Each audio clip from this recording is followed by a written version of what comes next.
The first time Elena Brooks realized that fear could live in the walls of a house, she was 8 years old. It was a sound, small at first, a thud against the kitchen counter, her mother's sharp gasp followed by silence. Silence that pressed on her chest like a stone. That silence would become the language of her childhood. Her stepfather, Mark, entered their lives like a shadow creeping under the door. At first, he smiled too much, spoke too softly, and called her kiddo with a grin that never reached his eyes. Her mother, desperate for companionship after years of loneliness, saw warmth where there was manipulation. Elena wanted to believe her mother had found love again. She wanted to believe their home could be peaceful, full of dinners around the table, laughter spilling into the hallway. But that illusion cracks slowly, like thin ice over dark water. Mark began with control disguised as concern. What her mother wore, where she went, who she spoke to. Elena would watch quietly from her bedroom doorway as his voice deepened. His hand curled around her mother's wrist just a little too tightly. It wasn't long before those same hands reached Elena. Not in kindness. He shouted at her for small things. Spilled juice, unfinished homework, a wrong look. He wanted to crush the light inside her. The confidence her real father had left her with before he died. Her mother never stopped him. She'd stand frozen, eyes darting between them, whispering, "Just do what he says, Elena. Please." The first time he hit her, she was 10. A sharp sting across her face because she spoke up. The humiliation of it burned deeper than the slap. Her mother cried afterward, apologized again and again, but the apologies were empty. Words could not erase bruises. As the years passed, Elena learned to be quiet, to survive by shrinking herself. But there was a fire growing quietly within her. A small, smoldering anger that refused to die. She would sit in her room, nursing the ache in her cheek, and whisper to herself, "One day I won't be afraid." That promise became her shield. It was what kept her moving, what kept her from breaking completely. When she turned 16, the violence took a cruel turn. Mark's rage no longer needed reasons. He'd come home drunk, slam doors, throw dishes, and yell that she was worthless. Once he pushed her to the floor in front of her mother and said, "You're defective, just like your mom. No wonder your real father left." The words cut deeper than any bruise. She looked up at her mother expecting something, defense, anger, anything. But her mother's eyes were hollow, lost somewhere between shame and helplessness. That night, as Elena lay awake, staring at the ceiling, she realized her mother had been broken long before Mark ever arrived. She pitied her but also resented her. A mother was supposed to protect, not stand by while her child was humiliated. Elena knew that if she stayed, she'd eventually lose herself too. At 18 she left. She took nothing but a small duffel bag, her birth certificate, and a notebook full of poetry she had written in secret. Her mother didn't stop her. She just whispered, "Be safe," her voice trembling with the kind of guilt that lingers forever. Elena didn't look back. She promised herself that she would never again live in fear. College was her escape, her rebirth. The first months were difficult, part-time jobs, sleepless nights, and endless coursework, but the freedom was intoxicating. No shouting, no bruises, no fear of footsteps in the hallway.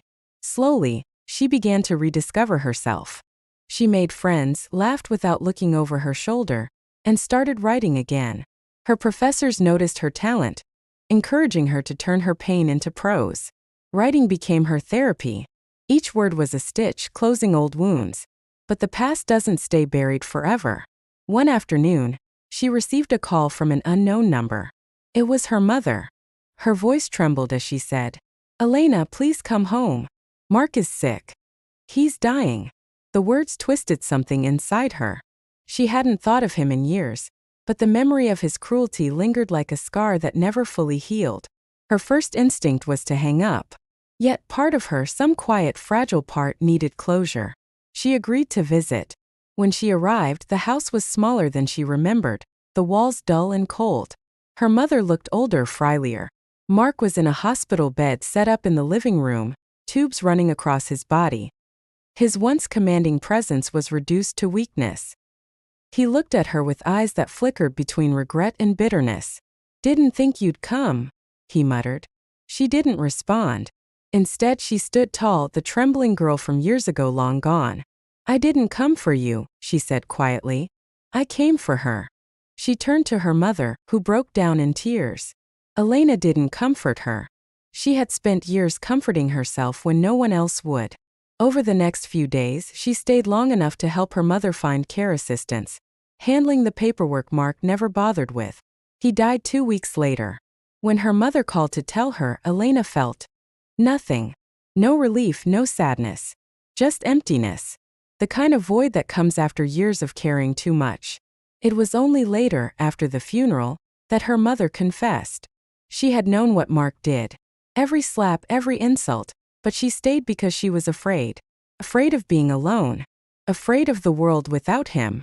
Elena listened quietly, then said, "Fear destroyed you. I won't let it destroy me." Those words were the closest thing to forgiveness she could offer. She returned to her apartment, sat at her desk, and began to write again. But this time her writing wasn't just for herself. It was for every girl who had been silenced, every child who had been told they were defective, every woman who had been made to feel small. Her story became a voice for others. Her first book, The House of Silence, was published 3 years later. It wasn't just a memoir, it was a reckoning. Readers across the country reached out, sharing their own stories of survival. For the first time, Elena understood that her pain had a purpose. She had turned trauma into truth. The more she shared, the more she healed. She began speaking at women's shelters, helping others find the courage to leave toxic homes. Each face she saw reminded her of the girl she once was. Frightened but not broken. She'd tell them, "You are not defective. You are powerful." Years later, she visited her old town again. The house was abandoned, its windows shattered, paint peeling away. She stood in front of it, breathing in the silence that used to suffocate her. This time it felt different. It was no longer the silence of fear, it was peace. She smiled softly and whispered, "I made it." Elena Brooks had survived the darkness that tried to consume her. She didn't just rebuild her life. She built it stronger, with words as her armor and resilience as her legacy. Her past no longer defined her. It refined her. The pain, the humiliation, the fear. They had all become chapters in the story of her strength. And as she walked away from that haunted house for the last time, sunlight broke through the clouds, falling over her like a quiet blessing. She didn't look back. She didn't need to. She had finally learned that real revenge wasn't about returning pain. It was about rising above it. And she had. Elena Brooks had grown used to the quiet hum of tension that filled her home. It wasn't the kind of silence that meant peace. It was the kind that came before storms. Her stepfather, Mark, always made sure of that. His presence infected every corner of the house. Even when he wasn't in the room, the echo of his voice lingered in the air, like the ghost of a nightmare that refused to fade. Elena's mother, a once bright and spirited woman named Linda, seemed to shrink more and more with each passing year. When Mark spoke, she didn't just listen. She submitted, her shoulders curving inward as if she could make herself invisible. Elena would watch her mother carefully as she cooked dinner, the way her hands trembled slightly whenever she heard Mark's car pull into the driveway. It was the same every night. Mark would stumble in, loosen his tie, grumble about work, then find something, anything to criticize. The food was too cold, the house wasn't clean enough, Elena was too loud, too quiet, too lazy, too much. His anger didn't need reasons, it just needed victims. Elena learned early that love could turn into cruelty without warning, that the people you depended on most could also be the ones who destroyed you. When she was 12, she came home from school one afternoon to find her mother crying in the kitchen. There was a bruise blooming under her left eye, and the plate she had been holding was shattered on the floor. Mark sat at the table, staring at Elena like she was an intruder in his kingdom.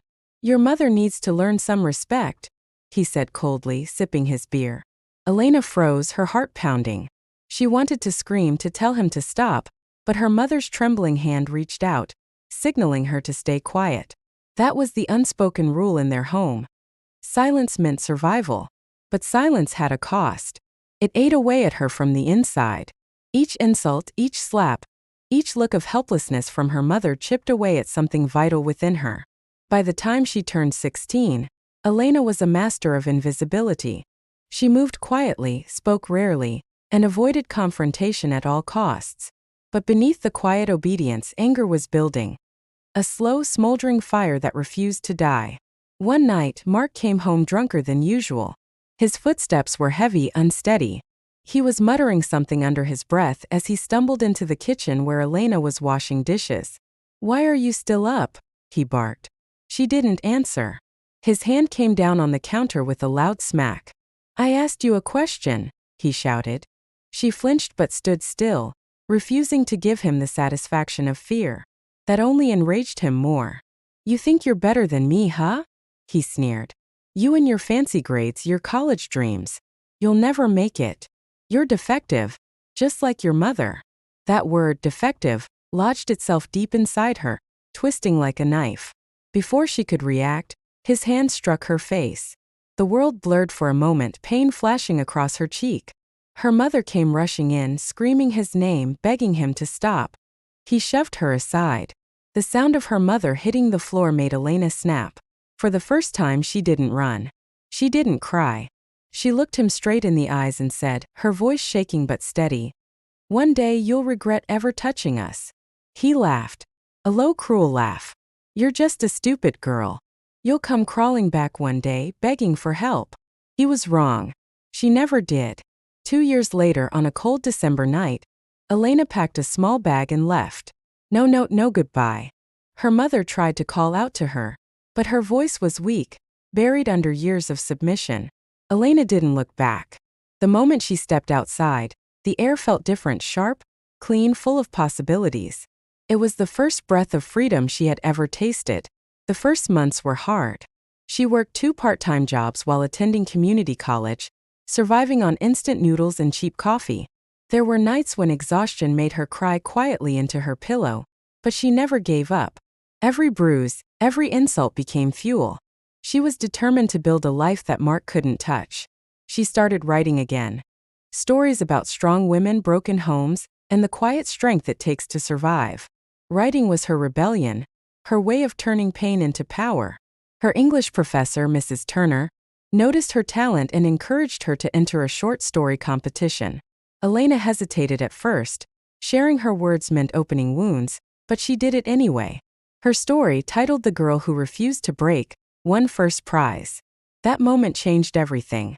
For the first time, someone saw her not as a victim but as a voice. As her confidence grew, she began sharing more of her work online under a pen name. Readers from around the world connected with her writing, sending messages of support. It was then she realized that her story wasn't just hers. It belonged to every person who had ever been silenced, humiliated, or made to feel unworthy. She promised herself she would never stop telling it. Then one afternoon her phone rang. It was a number she hadn't seen in years. Her heart dropped when she heard her mother's voice. "Elena, it's your stepfather. He's very sick. Please just come." Her mind screamed no, but something in her heart whispered go. She wasn't sure if it was forgiveness or unfinished anger that drove her back, but she packed a bag and took the long bus ride home. The house looked smaller, older, as if it too had suffered under Mark's tyranny. Her mother opened the door, her eyes red and hollow. Inside, Mark lay in a hospital bed in the living room, frail and pale. He looked at her with something almost human in his eyes, fear. "Elena," he croaked, his voice weak. "Didn't think you'd come." She stared at him for a long time before answering. "I didn't come for you," she said quietly. "I came for her." He tried to smirk but couldn't. His lips trembled, his body shaking with every breath. For the first time she saw him as he truly was. Not a monster, but a coward who fed off the fear of others. The power he once held had evaporated. He wasn't worth hating anymore. He was just pathetic. Over the next few days, she helped her mother arrange for hospice care, managing the tasks her mother was too frail to handle. She didn't stay long. Before leaving, she stood by his bedside one last time. He looked up at her, guilt flickering in his fading eyes. "I was wrong," he whispered. She cut him off softly. "It doesn't matter anymore." When he died 2 weeks later, her mother called to tell her. Elena listened quietly. She didn't feel joy or sorrow, just release. It was like exhaling after holding her breath for years. Months later, her mother visited her in the city. They talked for hours. For the first time, Linda confessed everything. How she'd known what was happening, how she'd been too scared to leave, too ashamed to ask for help. "I thought staying would protect you," she whispered. "I was wrong." Elena nodded, her voice calm but firm. "You can't change the past, Mom. But you can choose not to let fear control the rest of your life." It was the first step toward healing for both of them. Elena poured everything she had into her writing. Her debut book, The House of Silence, became a national bestseller. Critics called it raw, haunting, and empowering. But for Elena, it wasn't about success, it was about closure. Every page was a piece of her soul, every word a reminder that she had survived. She began traveling, speaking at women's shelters and universities, sharing her story with those who needed to hear it. Her voice no longer trembled. When she spoke about her stepfather, she didn't speak with hatred, but with clarity. "The best revenge," she'd say, "is building a life that no one can destroy." Years later, she returned to her old town. The house still stood, decaying and forgotten. The windows were shattered, the door hanging crookedly. She walked up to it slowly, the crunch of gravel beneath her feet echoing in the empty air. For a moment, she just stood there, remembering the girl who had once hidden in her room, praying for the yelling to stop. Then she whispered, "You don't own me anymore." A breeze swept through the broken windows, carrying away the last remnants of her fear. She turned around and walked away, her head high, her heart light. Elena Brooks had spent years trapped in someone else's story, but she had rewritten it herself. Stronger, braver, unbreakable. She didn't need to forgive Mark to free herself. She had already won. Real revenge wasn't anger. It was peace. And she had finally found hers. Elena Brooks' childhood home always smelled faintly of bleach and cigarette smoke, a mix that clung to the curtains, the furniture, and her memories. It wasn't a house filled with laughter or warmth. It was a place where silence screamed louder than words. Her stepfather, Mark, had moved in when she was just 10, bringing with him an aura that drained the light out of every room. Her mother, Linda, had met him through work, a man who seemed charming at first, the kind who opened doors and smiled easily. But beneath that charm was a darkness Elena noticed long before her mother did. Mark didn't show his true self right away. At first, it was small things, comments that made her mother second-guess herself, subtle control disguised as concern. "Maybe don't wear that dress, it's too much." Or, "Why are you spending money on her school trips? She doesn't need that." Over time, his words became sharper, more possessive, until they sliced through the air like blades. And by the time Linda realized who she'd married, it was too late. Elena was 12 the first time he called her a burden. She dropped a plate while setting the table, and the sound of it shattering seemed to trigger something deep inside him.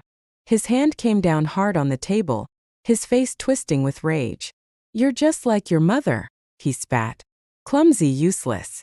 Her mother rushed to clean up the pieces, her voice trembling as she whispered, "Mark, please," she didn't mean. But he cut her off with a glare that froze her mid-sentence. From that day on, Elena learned to make herself small, quiet, and careful. But no matter how careful she was, it was never enough. If the food was too salty, it was her fault. If the bills were high, it was her fault. If he had a bad day, it was somehow her fault. The tension in the house became a living thing, wrapping around her throat until breathing felt like a sin. Her mother's eyes dulled with every passing year, her laughter replaced by apologies and silence. Sometimes, when Mark was gone, Linda would hold Elena close and whisper, "He doesn't mean it, baby. He just gets angry. We have to keep him calm." But calm wasn't possible. Mark's anger didn't need a reason. It was his comfort, his power, his addiction. When Elena turned 16, her mother surprised her with a small birthday cake. They lit a candle, just one, because they didn't want to make noise or mess. It was their secret celebration. But Mark came home early. He stood in the doorway, his expression unreadable. "Having a party without me?"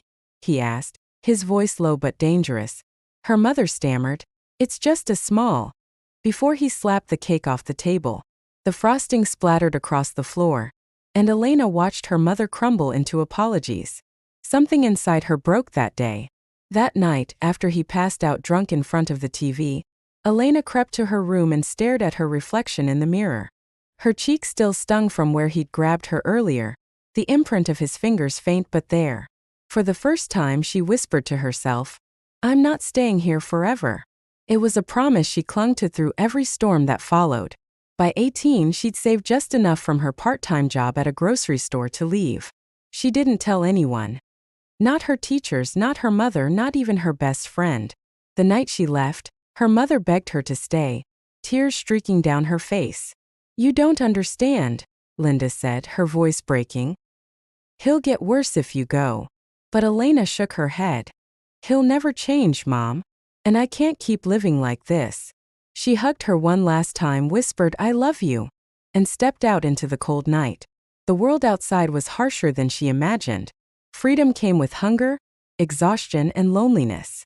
She slept on couches, took night shifts at diners, and attended community college during the day. Some nights when the world felt too heavy, she'd write about the girl who refused to be broken, about women who survived, about pain that turned into strength. Writing became her therapy, her rebellion. Her English professor, Mrs. Turner, saw something in her that no one else had. "You write with fire," she told Elena one afternoon, handing back her essay. "You've lived what most people only imagine. Don't waste that voice." It was the first time anyone had said something kind to her without pity. That small encouragement was enough to push her to enter a writing contest. When she won, she cried, not because of the prize but because for once her pain had been seen. Her story went viral online, shared by people who said her words had helped them find their own courage. She started gaining followers, messages pouring in from women who said they too had escaped monsters of their own. It gave her a purpose. She decided to dedicate her life to telling the truth, to helping others turn their trauma into strength. Years passed and she built a quiet, peaceful life. She had an apartment of her own, a cat named Willow, and a book deal in the works. For the first time in her life, she felt safe. But the past wasn't done with her yet. It was a Thursday afternoon when her phone rang. She almost ignored the unknown number, but something told her to answer. The voice on the other end made her freeze. "Elena, it's me," her mother said softly. "It's Mark. He's sick, terminal. He's asking to see you." For a long time, Elena didn't speak. She stared at the wall, feeling the old anger rising like bile in her throat. "Why would I go?" she finally said. "He never cared if I lived or died." Her mother sighed, her voice trembling. "I know, but maybe you need this to let it go." She didn't go right away. She spent nights pacing her apartment, her mind at war. Part of her wanted to ignore him, to let him fade into the oblivion he deserved.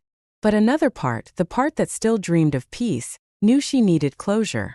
When she finally walked into her old house, everything smelled the same. Bleach and cigarettes.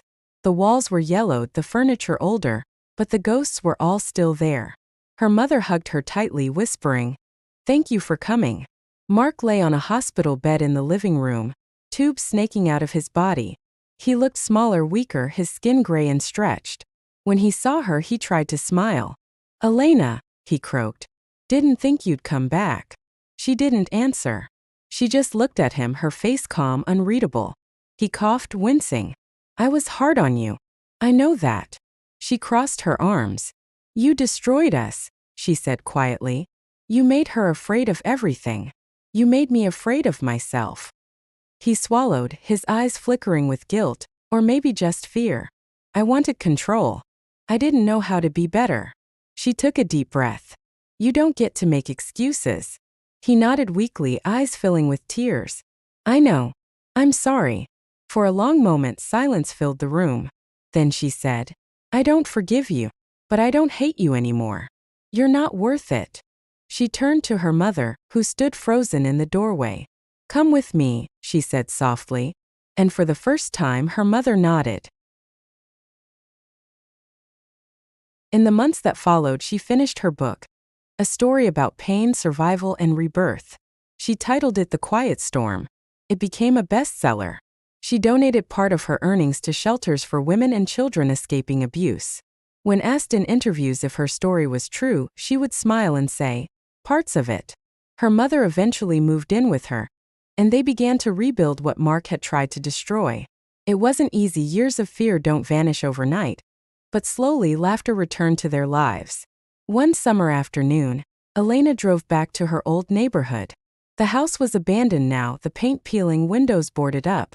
She stood in front of it for a long time, listening to the wind rustle through the overgrown grass. It no longer scared her. It no longer owned her. She whispered to the wind, "You can't hurt me anymore." As she turned to leave, a small smile played on her lips. For years she had carried her pain like a scar. Now it was a story, her story. And for Elena Brooks, that was the greatest revenge of all. Elena Brooks watched the sunlight drift lazily through her window, dust floating in golden streaks as if time itself was suspended in that quiet morning glow. She'd always imagined peace would feel like this, soft, fragile, and fleeting. But peace had once felt impossible, almost like a foreign word, something that belonged to other people. Because for most of her life, peace was a luxury her stepfather, Mark, had stolen from her. The world outside her home had always been vibrant, filled with laughter and music and other people's normal lives. Inside, however, everything was heavy and muted, like living underwater. Her mother, Linda, had once been full of light. She remembered her mother's laughter echoing through their small kitchen before Mark came along. A laugh that made the walls hum with warmth. But once he entered their lives, that light dimmed. Slowly, steadily, until Linda's laughter became just a memory Elena replayed to remind herself that it had ever existed at all. Mark was the kind of man who could fool anyone with his charm. To outsiders he was polite, helpful, and even funny at times. But behind closed doors the mask slipped. The first time he hit her mother, Elena was 11. She'd been sitting on the stairs, clutching her favorite doll, when she heard the argument. Her mother's voice had been small, trembling, while his grew louder, sharper, until a sickening sound of flesh meeting flesh cut through the air. Linda didn't come out of the kitchen for hours, and when she did, her cheek was red, and she said she'd fallen against the counter. Elena wanted to believe her, but deep down she already knew the truth. After that day, it was as if the air in their house changed. Every step, every sound became something to monitor. Elena learned to predict moods from the way Mark shut a door or cleared his throat. The wrong word could lead to shouting. Silence could make him even angrier. It was a twisted guessing game that never had a winner.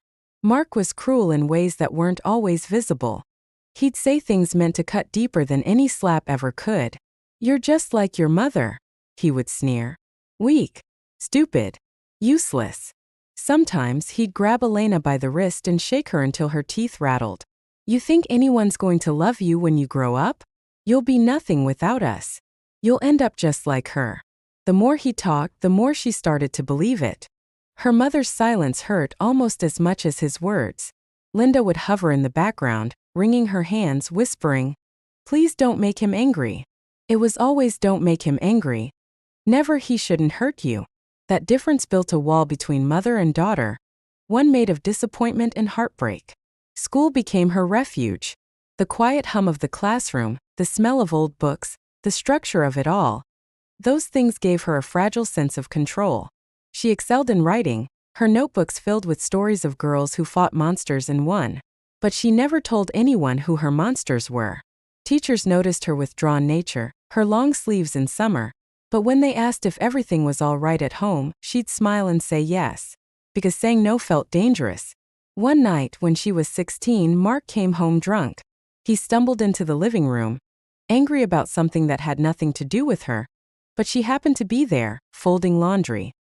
He started shouting, his words slurring, and before she knew it, he'd shoved her hard enough that she hit the wall. Her mother screamed, tried to stop him, and he turned on her too. That was the first time Elena stepped between them. Her hands trembled, but her voice didn't. "Stop it!" she shouted, her whole body shaking. For a moment, he looked at her with surprise. Then anger twisted his face again, and he hit her. The next morning, her cheek was swollen, her mother's eye was bruised, and the house smelled like stale beer and regret. But something inside Elena had changed. The fear was still there, but beneath it, a spark had been lit.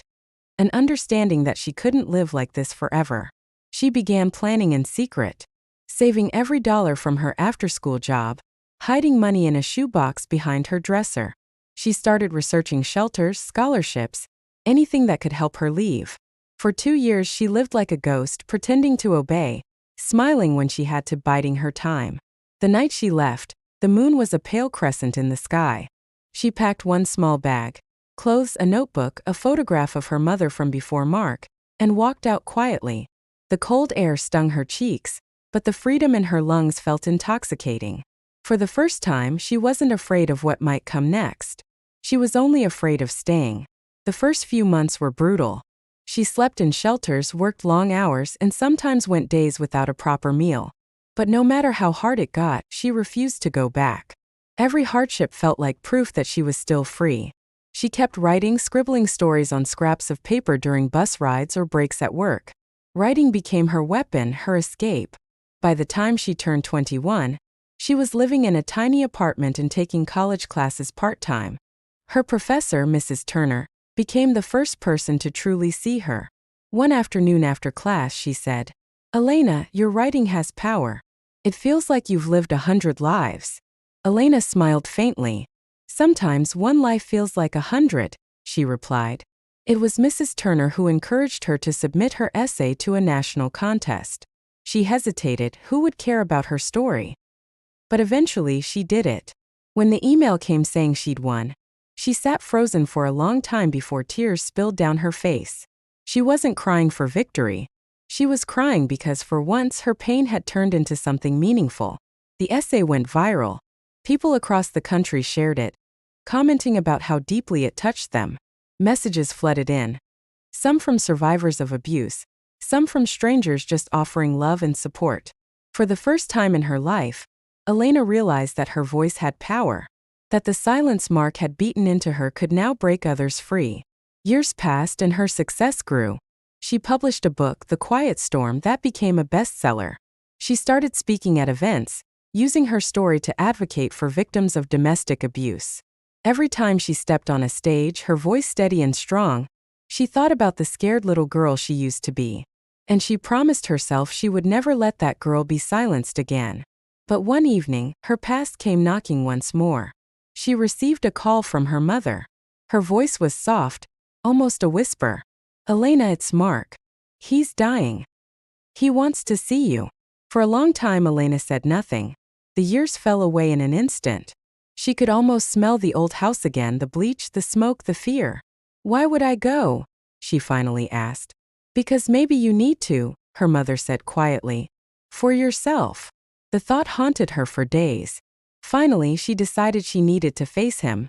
Not for him, but for her own peace. When she walked into that old house, everything felt smaller, like the walls had caved in over time. Mark was lying in a hospital bed in the living room, frail and gray. The man who once terrified her now looked like a shadow of himself.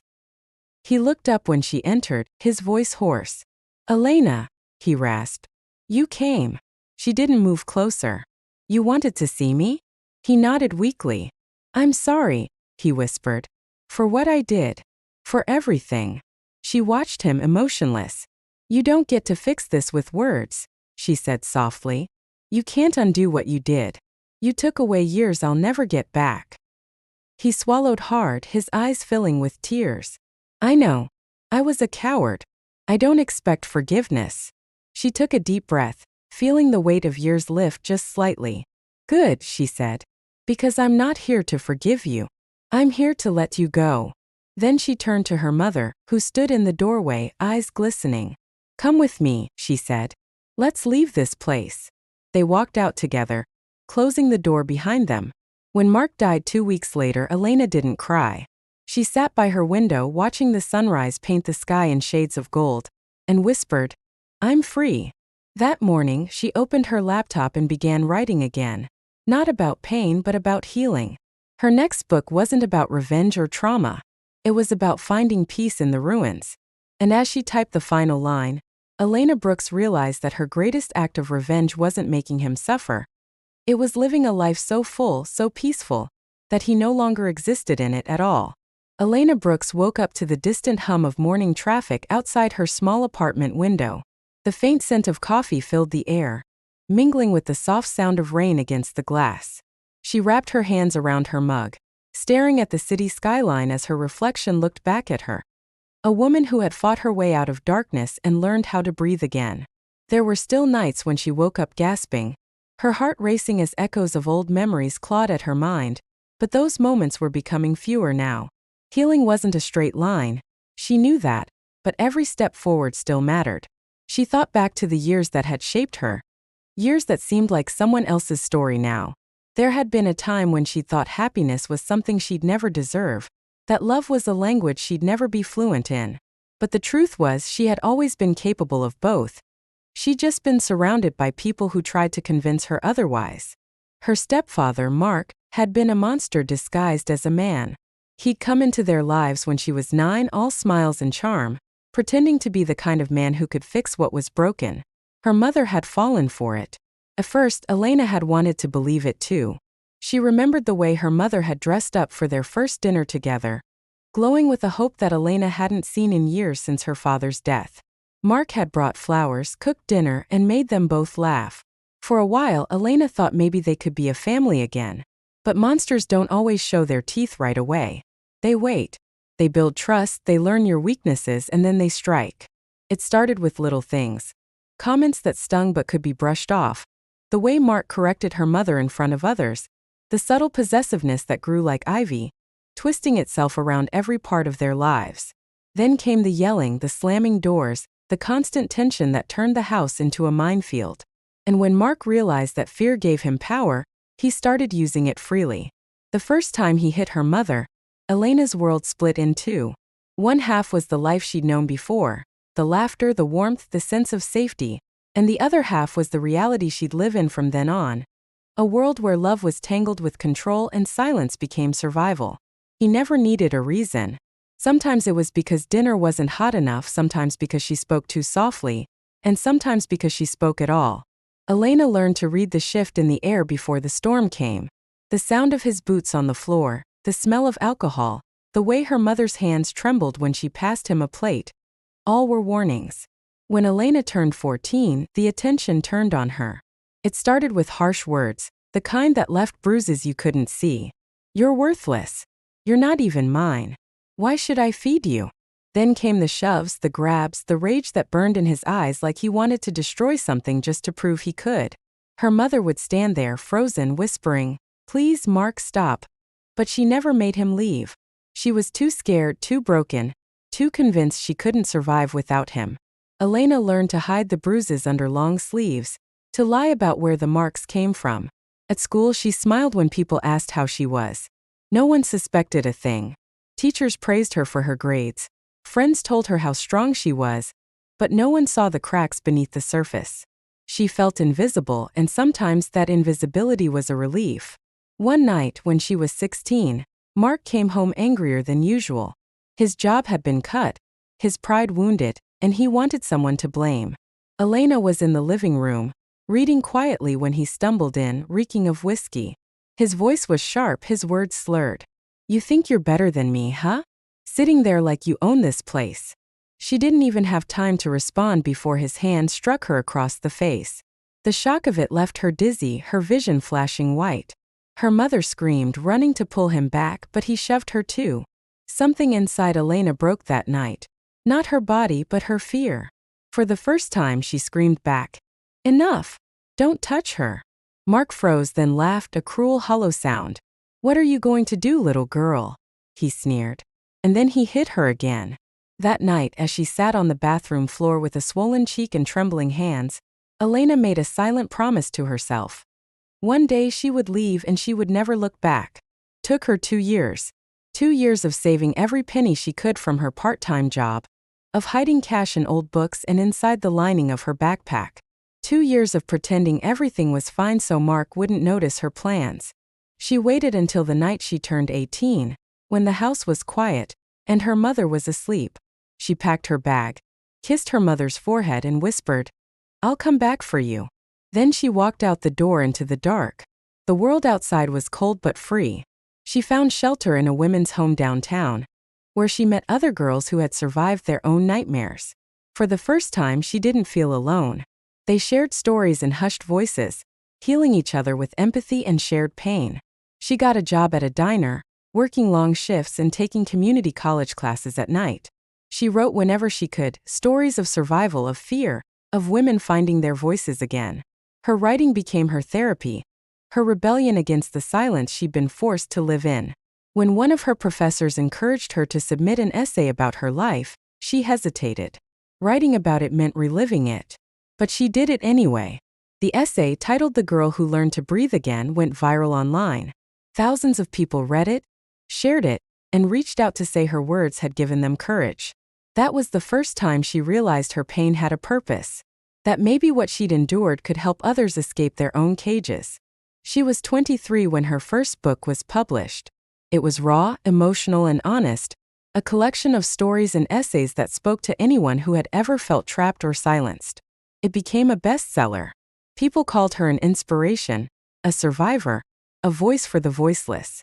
But to her, she was just a girl who refused to stay broken. Then, out of nowhere, came the call from her mother. The voice she hadn't heard in years trembled through the receiver. "Elena," her mother said softly. "He's sick. The doctors say he doesn't have long. He wants to see you." Elena didn't respond right away. She felt like someone had punched her in the chest. "Why would I do that?" she whispered finally. Maybe it'll help you move on," her mother said. She hung up that night with her heart pounding. She didn't know him anything. And yet, something inside her, maybe curiosity, maybe the need for closure, drove her to go. The house looked smaller when she returned, the paint faded, the windows dirty. When she stepped inside, it felt like walking into a memory she tried to bury. Mark lay on a hospital bed in the living room, a frail shadow of the man who had once loomed so large. His eyes fluttered open when she entered. "Elena," he rasped. She stood at the doorway, her arms crossed. "You wanted to see me?" He nodded weakly. "I'm sorry," he whispered. "For everything." The words hung in the air like smoke. For years she had imagined this moment, what she'd say, what she'd feel. But standing there now, she felt nothing. No anger, no satisfaction. Just emptiness. "You don't get to say sorry," she said quietly. "You don't get to fix what you destroyed with a few words." He nodded, tears sliding down his cheeks. "I know," he murmured. "But I needed you to know I see it now. What I did. Who I was."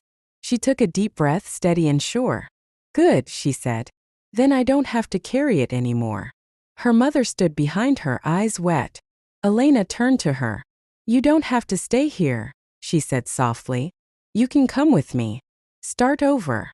Linda hesitated, then nodded. "I'd like that." As they left the house together, Elena felt something inside her finally loosen. The weight she'd carried for years, the fear, the shame, the anger, began to lift.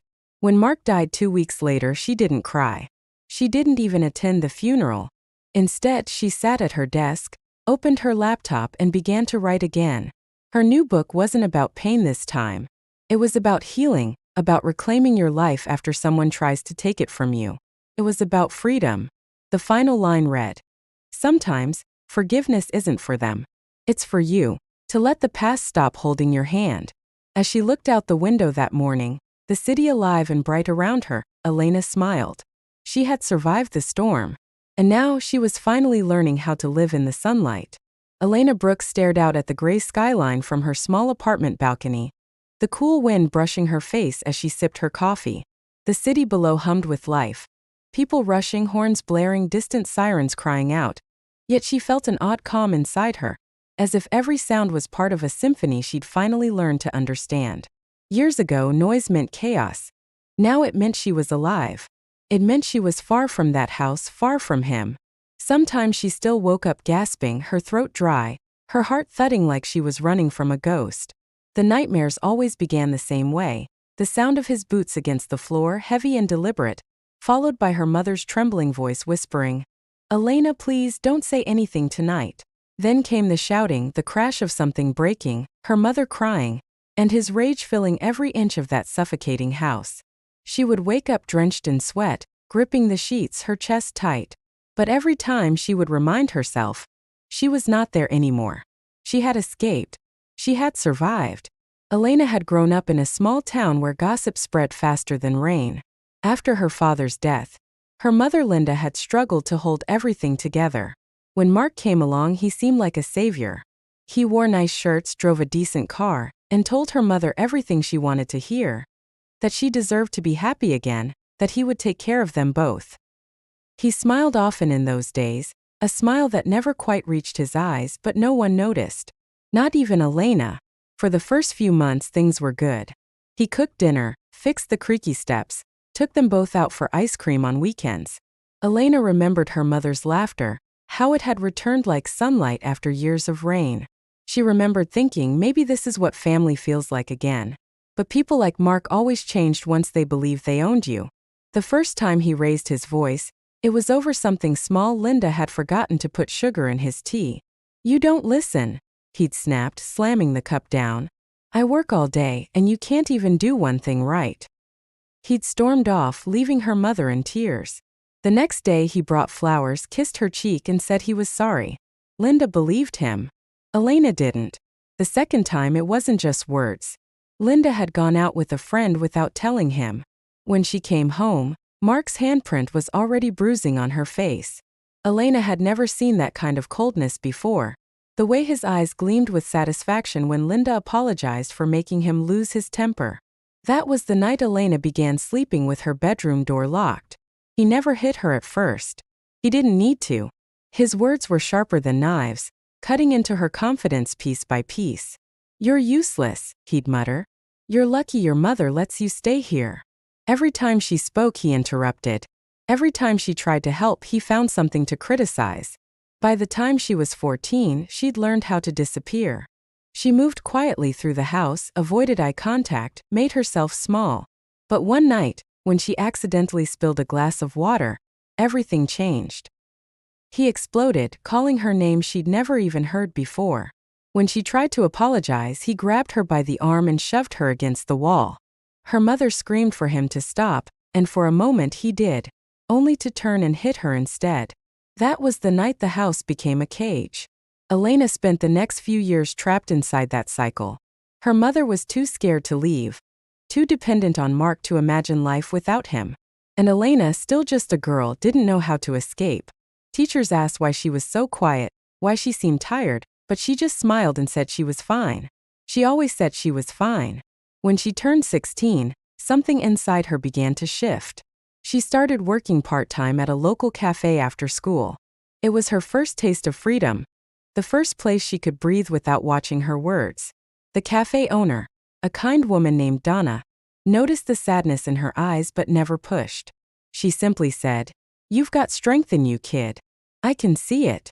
Elena clung to those words like a lifeline. She began saving every dollar she earned, hiding cash in old books and under her mattress. She didn't know exactly when she'd leave, only that she had to. That night, Elena cried quietly into her pillow. Not because she was scared, but because for the first time someone had offered her safety.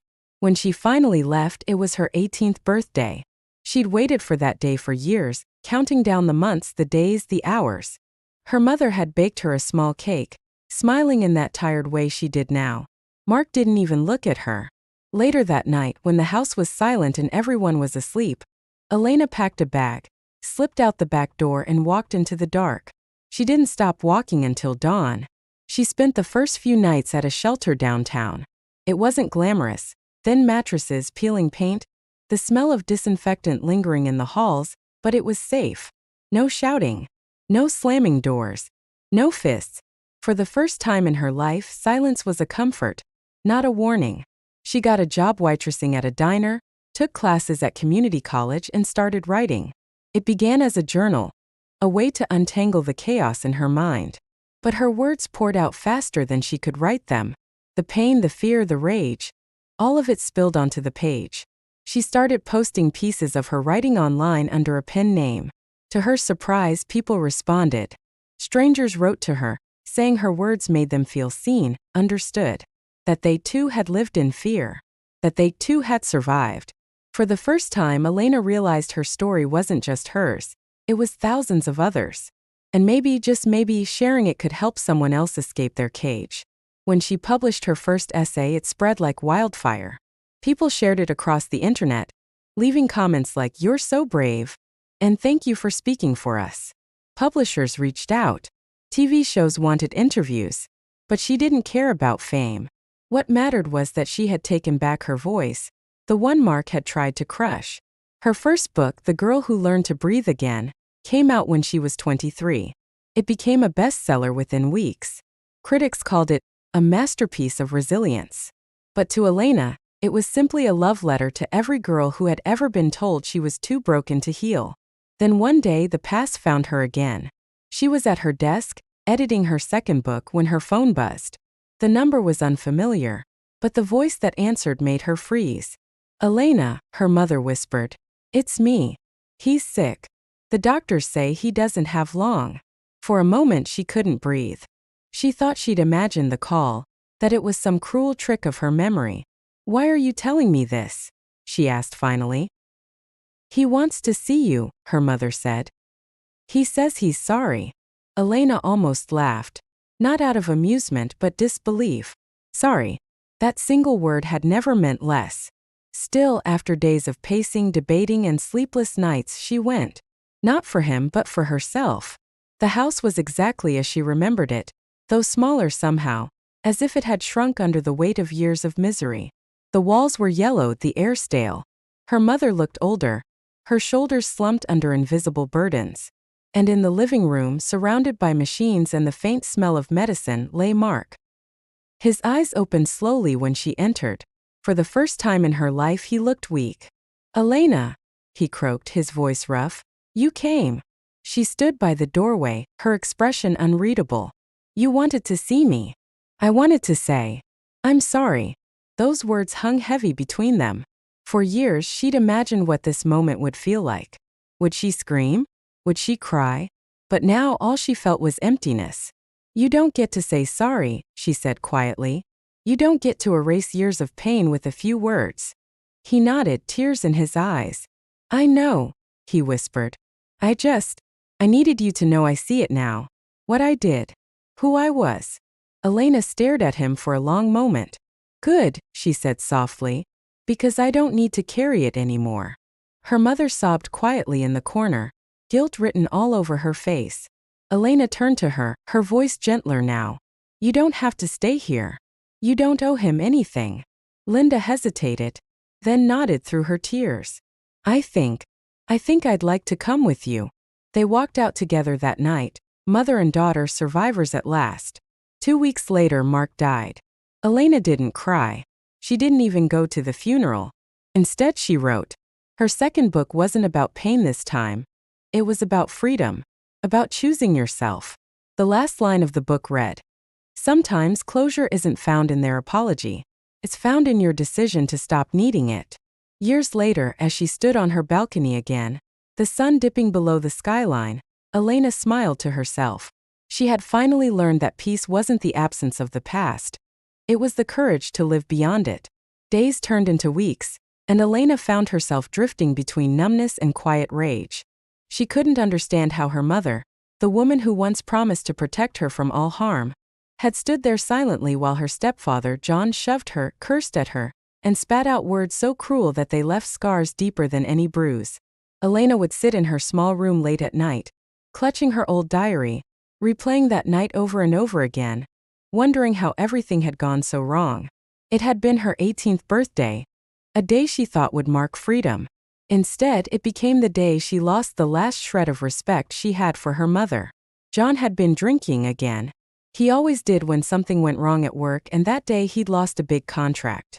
When Elena walked in wearing a simple new dress she bought with her part-time job money, John sneered and mocked her, accusing her of showing off. Her mother, standing near the kitchen counter, didn't say a word. The argument escalated until John struck her across the face. The sting wasn't just physical. It was betrayal, heartbreak, and disbelief rolled into one. After that night, Elena stopped calling her home a home. She began spending more hours at the library, pretending to study while secretly applying for scholarships, hoping to find a way out. She couldn't bear to look at her mother anymore. Every time their eyes met, she saw guilt, but not enough to make her stand up for her daughter. Then came the day when Elena made a decision that would change her life. She packed a small duffel bag with a few clothes, her worn-out sneakers, her diary, and a framed photo of her late father, the only man who ever made her feel safe. She waited until dawn, left a short note on the kitchen table that simply said, "I can't live like this anymore," and walked out. The bus ride to the next city felt like liberation. For the first time in years, the air outside didn't smell like tension. She didn't know where she was going or what she would do, but she knew one thing. She would never let anyone make her feel powerless again. Elena found a job at a small coffee shop run by a kind woman named Mrs. Daniels, who immediately took her under her wing. There was something motherly about her, something Elena desperately needed. Mrs. Daniels didn't ask too many questions. She just saw a hard-working girl who showed up early, stayed late, and smiled through exhaustion. Slowly, Elena built a routine. She rented a small room above the shop, started taking night classes in psychology, and began saving money.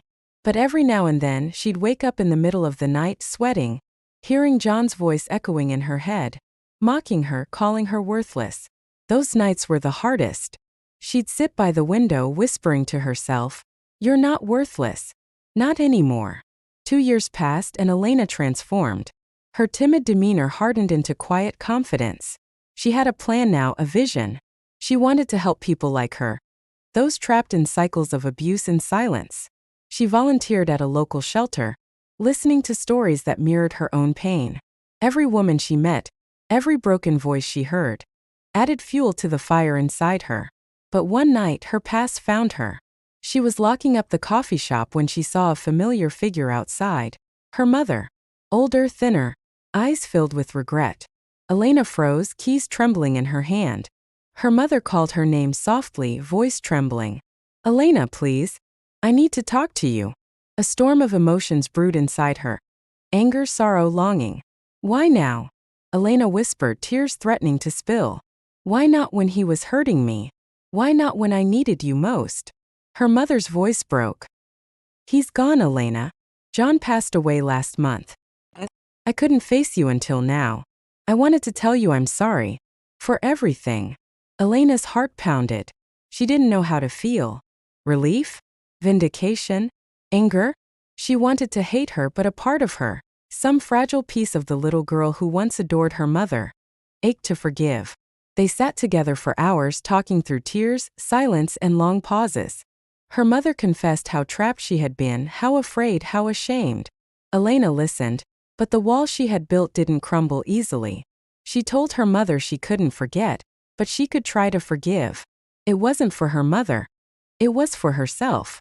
In the months that followed, Elena began writing again. Her diary turned into essays, essays turned into articles, and soon she started sharing her story online under her real name, Elena Brooks. Her raw honesty touched thousands of hearts. Women wrote to her, thanking her for giving them courage to speak out, to leave, to heal. Years later, Elena stood on a stage at a conference for survivors, the lights soft, the audience silent. She looked out at the sea of faces and smiled. "For a long time," she said, "I thought strength meant staying quiet, surviving in silence. But strength isn't about enduring pain. It's about breaking free from it." The crowd erupted into applause, and in that moment, Elena knew she had done it. She had taken the very pain that once broke her and turned it into her power. When she stepped off the stage, she saw her mother standing in the back, tears in her eyes, clapping proudly. They didn't need to speak. The silence between them wasn't heavy anymore. It was healing. That night, as Elena walked home, the cool breeze brushed against her skin, and she looked up at the stars. "I made it," she whispered to herself. "I made it out." The world no longer looked cruel or hopeless. It was hers now, a world built not from fear, but from fire, forgiveness, and the unshakable strength of a woman who refused to be broken. Elena Brooks sat by her window, staring into the dim streetlight flickering outside. The clock read 2:47 a.m., and she hadn't slept a wink. The faint hum of cars passing on the distant highway filled the silence, but her mind was too loud, replaying that awful night in her head again and again. The sound of John's shouting, the slap, her mother's tears that meant nothing. All of it kept looping, trapping her in a nightmare that never seemed to end. She touched the side of her face where his hand had once landed, as though the ghost of that pain still lingered. She could almost hear his voice mocking her, calling her useless, defective, broken. The betrayal wasn't in his hands, it was in her mother's silence. That silence hurt more than the blow itself. Elena used to believe that mothers were unbreakable, that they stood between their children and the world. But that night shattered that illusion. Her mother hadn't just stood there, she had looked away. Elena closed her eyes, whispering into the empty room. "You should have stopped him. The words floated into the darkness and dissolved. It had been 6 months since she left home, and still the ache refused to fade. The next morning, sunlight crept through her thin curtains, landing on the small desk piled with notebooks, job listings, and psychology textbooks. The smell of coffee from the downstairs cafe drifted up, reminding her she was safe now, that she wasn't that frightened girl anymore. She dressed quietly, braided her hair, and went downstairs. Mrs. Daniels greeted her with a warm smile.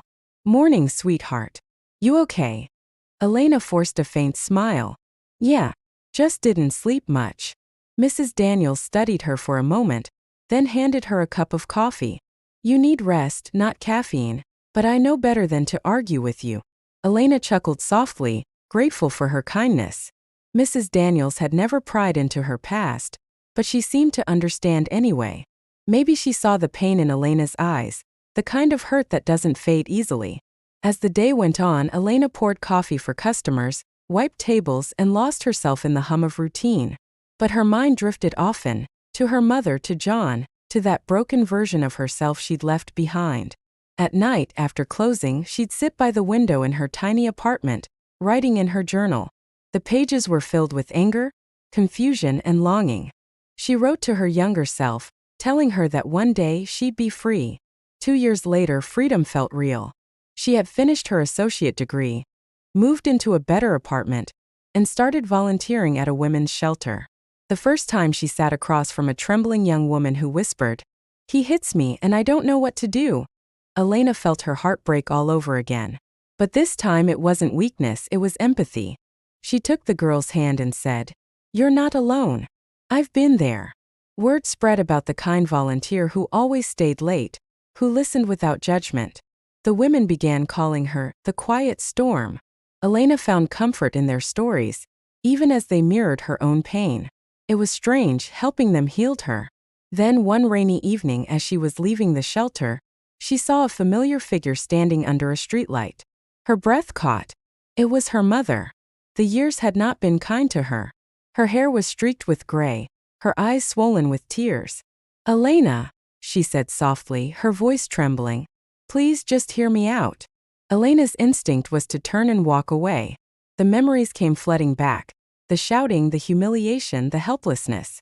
But something rooted her in place. Her mother took a hesitant step forward. "John is gone. He died last month. I didn't know how to tell you. I didn't know if you'd even care." Elena swallowed hard. She didn't know how to respond. She didn't feel sorrow, only a strange emptiness. Her mother's eyes glistened. "I was weak. I should have protected you. I thought staying quiet would keep us safe.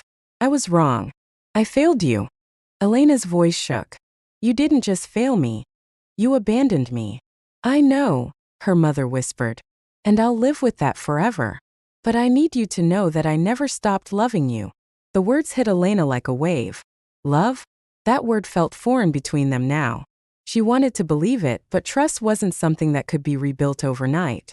She looked at her mother for a long time, then said quietly, "Maybe one day I can forgive you.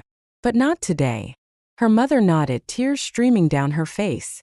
"That's more than I deserve." Elena turned and walked away. But this time it didn't feel like running. It felt like release.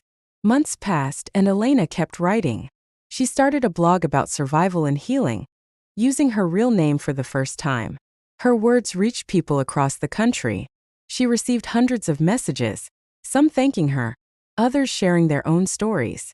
One message stood out from a young girl who wrote, "Because of you, I told my mom what's been happening. She believed me. You saved me." Elena cried for a long time after reading that. She realized that her pain had not been in vain. Every scar, every sleepless night, had led her here, to this purpose.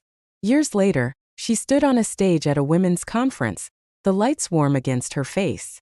She looked out at the audience, hundreds of women who had survived, healed, rebuilt. Her hands no longer trembled when she spoke. "When I was a girl," she began, "I thought strength meant enduring. I thought silence was survival. But strength isn't silence. It's the courage to speak, to stand, to walk away."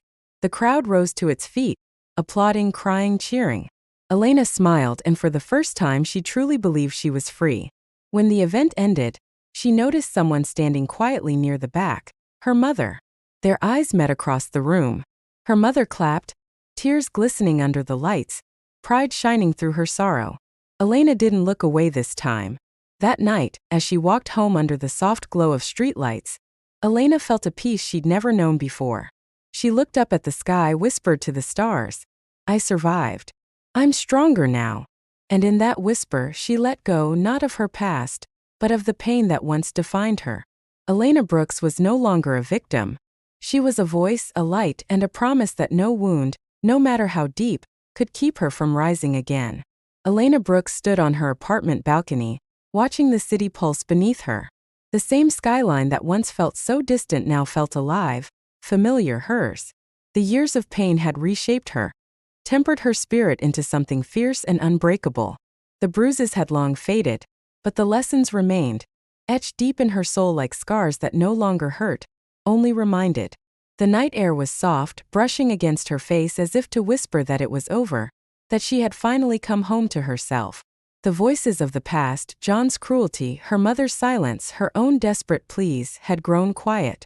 In their place was the steady hum of peace. She no longer needed their apologies, their validation, or their approval. She had built something stronger herself. Her phone buzzed with messages, women from across the world writing to her, sharing their gratitude and their stories. Each one carried a piece of the same pain. And yet, through her words, they found hope. She smiled softly, realizing that every tear she once shed had become part of something greater. Her suffering had turned into strength, her silence into a voice that reached others who thought they were invisible. She poured herself a cup of tea and leaned against the railing, eyes lifting toward the horizon. Somewhere beyond the city lights, she imagined her mother sitting quietly in her small house, reading her blog posts, seeing the daughter she had failed, but who had risen anyway. Elena no longer carried resentment. What remained was compassion, distant but real. Healing hadn't erased the past. It had simply transformed it. A soft breeze swept through her hair, carrying with it the faint sounds of laughter and life below. For a moment she closed her eyes and let it sink in, the simple beauty of peace, the quiet hum of her own heartbeat unafraid. She thought about the girl she once was, trembling in her room, waiting for someone to save her. She wished she could reach back in time, take that girl's hand and tell her, "You'll make it. You'll rise higher than they ever imagined." As the stars began to scatter across the night sky, Elena felt an overwhelming calm. Her life had not been easy, but it was hers. Every wound, every triumph, every breath. She wasn't the frightened stepdaughter anymore. She wasn't the broken girl hiding from her pain. She was Elena Brooks, strong, free, and whole. And in the stillness of that night, beneath the vast, forgiving sky, she finally whispered to herself, "I forgive you all, and I forgive myself." The words floated away into the cool darkness, but their echo stayed within her heart, a promise that she would never again let anyone dim her light. She turned from the balcony, the faint smile of peace touching her lips, and closed the door behind her. For the first time in her life, Elena wasn't escaping the past. She was stepping fully into her future.